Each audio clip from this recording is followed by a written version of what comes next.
All right, number two. This might surprise some people because I really like this game, and that's Borderlands for Xbox 360, maybe PS3. I don't. I wish I knew.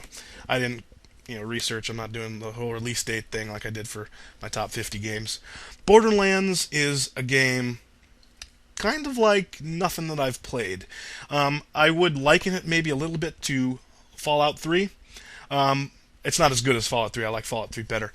But Borderlands is a solid gaming experience. Basically, it's like they call it an RPS on the back, a role playing shooter, and basically what that entails is it's a first person shooter with RPG elements. Um, and if you want a pure shooting experience, this game would probably be what you want to go for. But I don't know what it is about like the mixture of stats and gunplay, but I fell in love with this game and I was so hooked and addicted that I can't that it's hard for me to describe it really. I did every mission you can do in the game. I didn't get any DLC for it. I know there's one DLC out, which I'll probably pick up eventually. But Borderlands was a very very fun game. Uh, the world is sort of a post-apocalyptic world, and you're on a search for this vault, and the storyline is admittedly pretty weak, but it's more about the leveling and the way that you approach different situations. And if there's one game about it that's ever about guns, this is a game that's about the guns. It's all about the guns. There are practically no two guns in this entire game that are alike. I don't remember what they said, how many different types of guns are possible in this game, but it's something crazy like you know like a billion, like multi-millions of guns are possible because all guns have stats. They have like how like they're like they have how much clips they have, their damage, and if it has zoom or not, how much zoom it has. If it has like a melee blade on the end, that can be another thing that it can have. Rate of fire. That's all. Those are all stats. And then you can also have different elements on your guns. Like there's lightning and explosive, corrosive, and flame rounds, incendiary rounds, and you mix all that together, and you basically what kind of happens is you get a love affair with this one gun, and you love it so much, um, and you think you're never going to put it down, but then you see a gun that's even better, and then you're like, oh man, which do I like better? You kind of weigh the two against each other, and eventually, then you choose one over the other, and it's just a really interesting experience. The relationship with guns you have in this game is like nothing other. Um, I also think that to get the most out of this game, you should maybe give co-op a try, online co-op with a friend or something. It really adds another level to the gameplay. Sort of co-oping on a quest, and you know, working together. And then eventually money is shared. It's if you pick up like $88, everybody that you're playing with is going to get $88. Ammo is not shared, and neither are pickups. So like if you see come across a treasure chest with some awesome loot and you guys are arguing over it, you can have a duel, and the person who wins the duel will get the gun. It's really an interesting aspect to the gameplay. Um, in the game, the enemies get a little bit tougher when you bring in another player. But I got really addicted to playing this with a friend, and even by myself. I finished it by myself, but I played a lot of it with online with a friend. Um, and you can do multiple playthroughs, and but I think after one playthrough I was pretty good. But I beat Borderlands really fast, even though it has a lot of content, because I was really addicted to it. So Borderlands is my number two game in this list, and it is well deserving of that. Okay, my number one game of 2009. I'm sure you're probably tired of hearing this by now.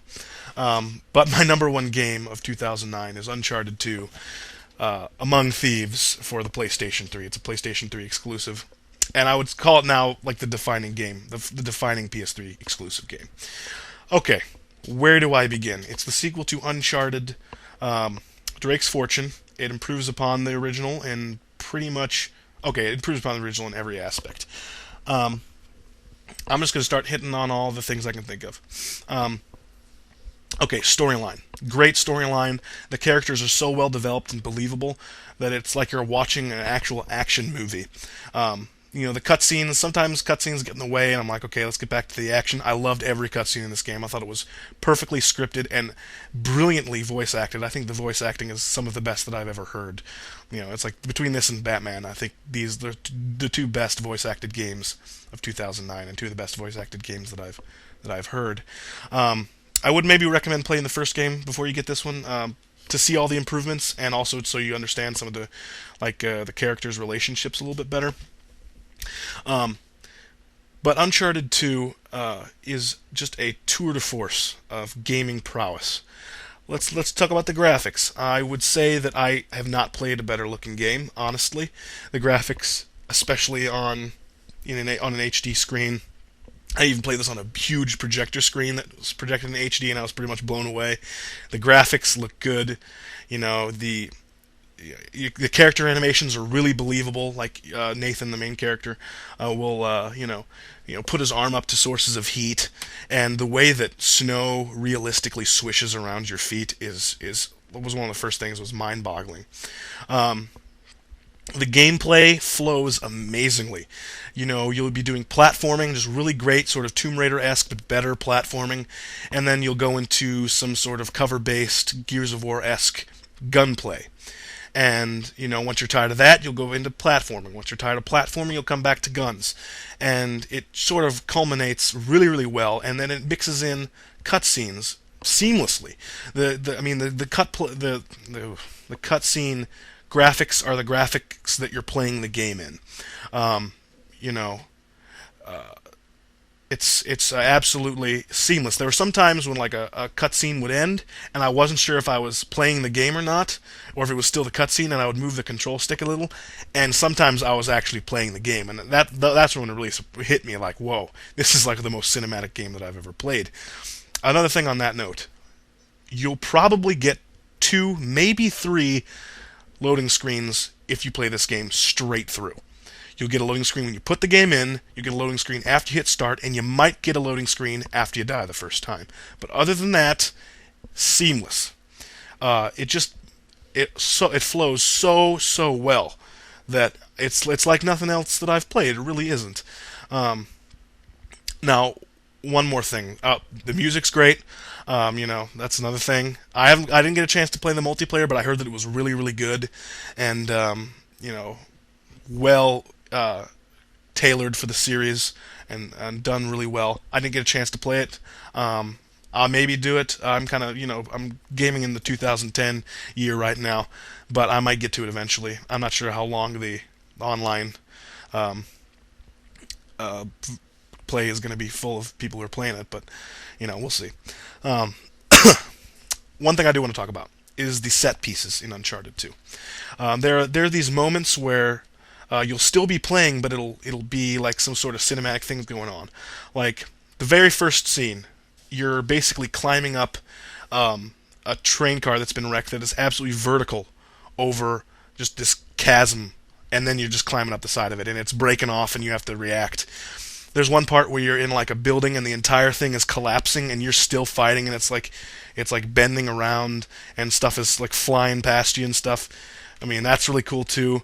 One of the things that everyone talks about is this train ride, and you barely have any time to notice what's going. You barely have any time to notice what's around you because you're fighting guys the whole time. But you're going through jungle and then through mountains, and it doesn't. I mean, unless I'm really stupid, it really doesn't repeat too much of the surroundings.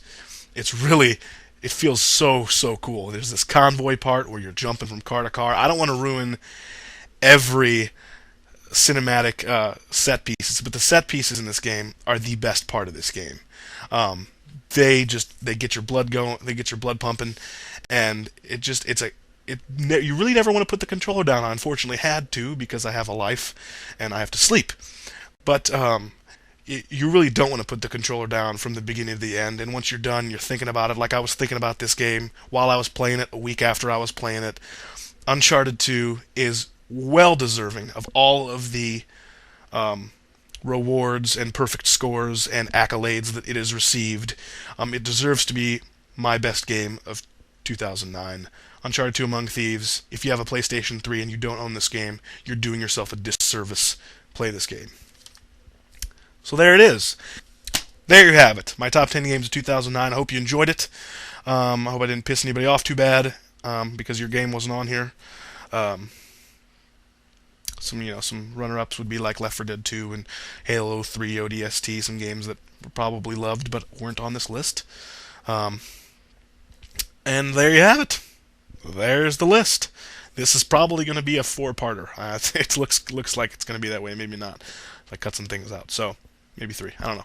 Thank you for watching. I hope you enjoyed it. This is Griffinlobster, and I'll see you next time. I'll probably do Super Mario Galaxy part. Thanks for watching, everybody.